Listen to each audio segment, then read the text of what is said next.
Viajemos esta vez todos juntos, queridos amigos, a la maravillosa ciudad de Sevilla.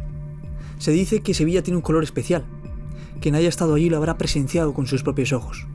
Pero Sevilla también alberga historias tétricas. Vecinos de esta maravillosa ciudad hablan de fenómenos extraños que se iban produciendo desde hace años y años.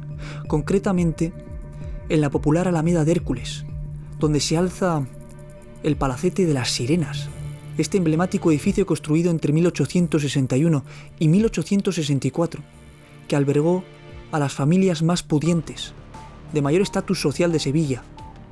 Habitaron esta casa, estas familias, en un ambiente, en una atmósfera de lujo, una atmósfera confortable, de paz.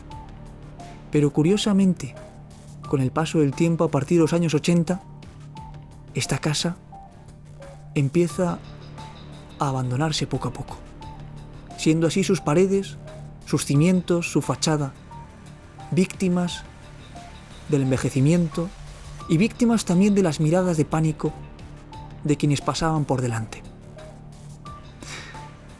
Llegó a ser, según dicen también, casa de citas y lugar de encuentro de ladrones, de marginados, de lo peor de la calle. Este lugar que un día fue algo maravilloso. En el siglo XIX, época de lujos, pasó a permanecer en más absoluto olvido y a generar incluso el pánico entre sus vecinos.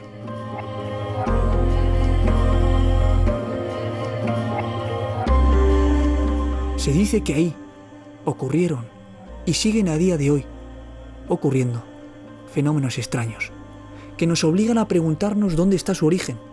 Quizás en una de las familias que ahí habitaron esa casa. Vamos a descubrirlo esta noche, porque hay testimonios con nombres y apellidos, ya no solo de personas que han llegado a pasar por ahí delante, sino de personal que trabaja en este centro que desde 1998 pasó a convertirse en centro cívico del barrio.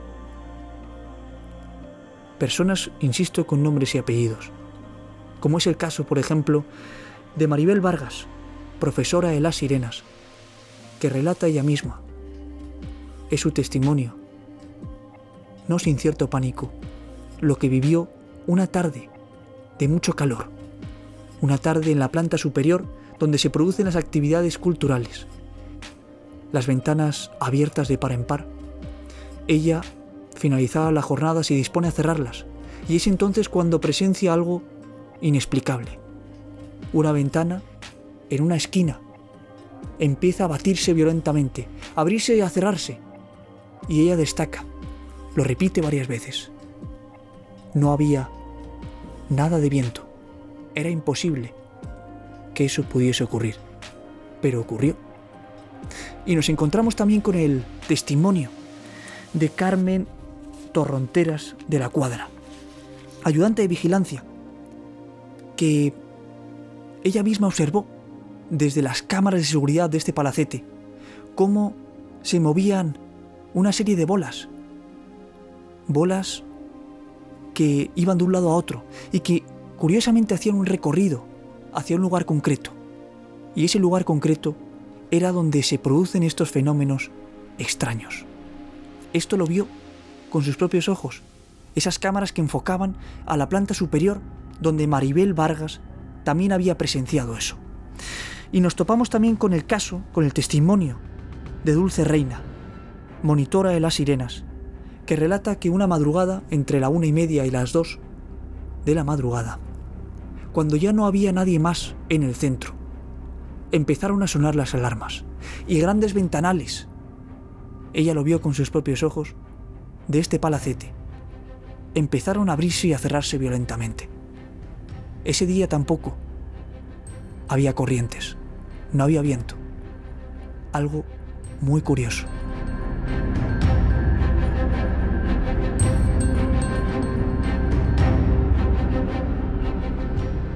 Y esta misma mujer, Dulce Reina, relata otra experiencia que tuvo. Otra madrugada era también, cuando su grupo de teatro había acabado ya habían salido todos, no quedaba nadie en el palacete. El vigilante estaba cerrando. Y ella, en mitad de la oscuridad de la noche sevillana, de repente alza la vista hacia una de las ventanas del palacete, una ventana de madera, y se queda estupefacta viendo ahí una figura que desde esa ventana, desde el interior, la miraba fijamente. Una figura que inexplicablemente no podía estar ahí, porque nadie quedaba ya en el interior de la casa de las sirenas. Entonces ella, acompañada de Daniel, un compañero suyo, se gira y le dice a Daniel: ¿estás viendo eso también? Y Daniel efectivamente lo estaba viendo. No era ella sola. Los dos se quedaron contemplando estupefactos, con la carne de gallina, con escalofríos que le recorrían el cuerpo, ese espectro que les miraba fijamente. Un buen rato, hasta que finalmente desapareció.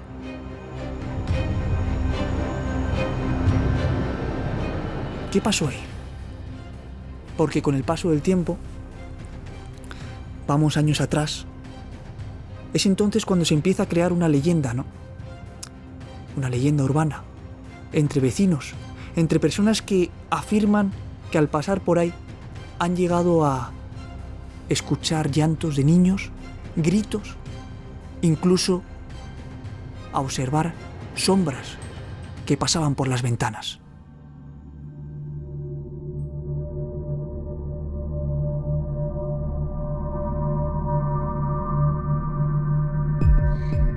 Una historia que ha calado profundamente en los vecinos de Sevilla, pero que también ha sobrepasado las fronteras de esta ciudad,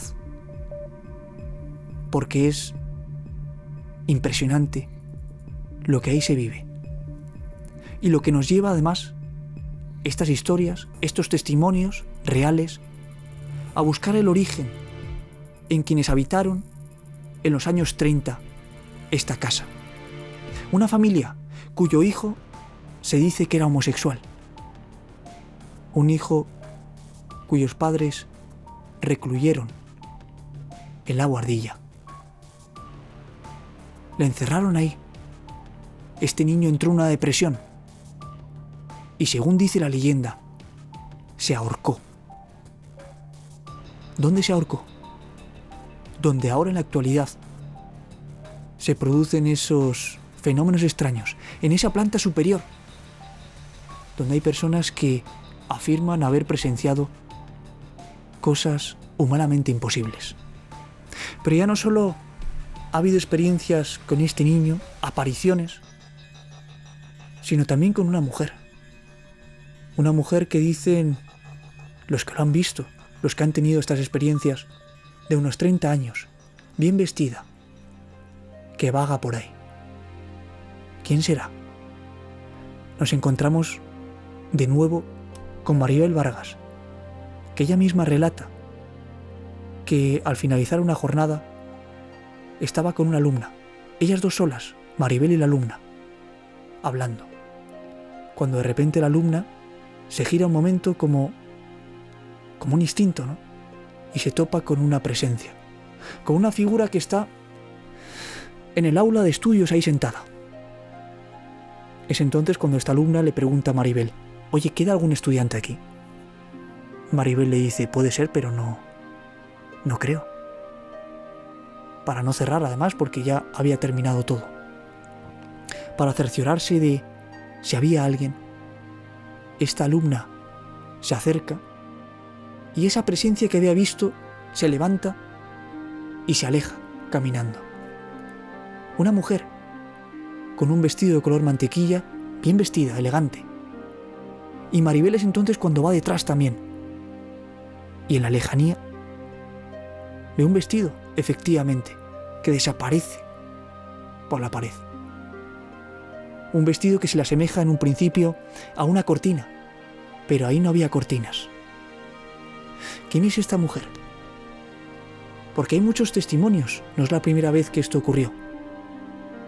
Hay testigos que dicen que las características físicas de esta mujer se parecen a la mujer que aparece en esta fotografía que estamos viendo ahora mismo. Esta fotografía antigua, esta mujer ahí sentada, que al parecer es la madre del niño que se ahorcó en esa casa, en ese palacete. Es increíble. Y esto ha ocurrido, y sigue ocurriendo. Y claro, los expertos han investigado sobre todo esto, y han llegado a la conclusión de que no es una alucinación colectiva. No, no, no. Estos fenómenos han llegado a afirmar expertos que se producen ahí realmente. El origen quizás esté ahí. Hay parte de leyenda, probablemente. Pero la historia es esa. Los testimonios son esos. Eso sigue ocurriendo, pese a que ese edificio se derribó y se volvió a construir de cero, igualito, idéntico al anterior. Pero al parecer, eso no ha bastado para que estos fenómenos sigan produciéndose. ¿Serán almas en pena? Almas en pena que estén pidiendo oraciones. Sea así o no, hay algo. Hay algo en esa casa. Una casa marcada por los acontecimientos que se produjeron, por lo que las personas que ahí habitaron llegaron a vivir. Esto ocurre, esto es así. Esto, por ejemplo, uno lo puede ver también en historias increíbles que han relatado exorcistas de gran renombre internacional, como el padre Amorth o el padre Salvador. Exorcistas que se han topado también con estos casos y que nos muestran que el más allá existe, que hay algo que nos rodea, que no podemos percibir, que hay personas que en un momento dado pueden incluso llegar a toparse con estas cosas, a vivir estos fenómenos, y que de alguna manera hemos recogido aquí en este programa para cerciorarnos, para convencernos de que estas cosas existen y se están produciendo. No hay que tener miedo, amigos. La conclusión de todo esto es, oye, si existe una dimensión espiritual, eso nos ratifica en la existencia de un Dios creador.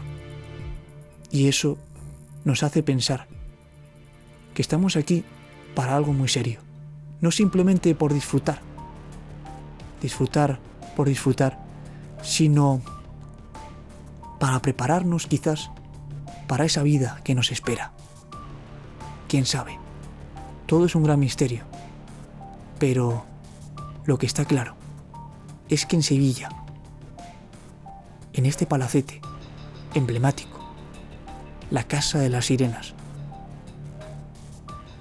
alberga esta tétrica historia. Esta historia que hay incluso muchas personas que entran por morbo. No es nuestro caso, creedme. Nosotros entramos aquí para llegar a la conclusión de que la esperanza que nos queda es Dios. Eso es lo importante. Que nos replanteemos nuestra vida. Que en un mundo que ha dado la espalda a todo lo sobrenatural, podamos, refugiados en este lugar, encontrarnos con eso precisamente, con eso de lo que se ha renegado. Encontrarnos también con la existencia de Dios. La Casa de las Sirenas. Esta es su historia.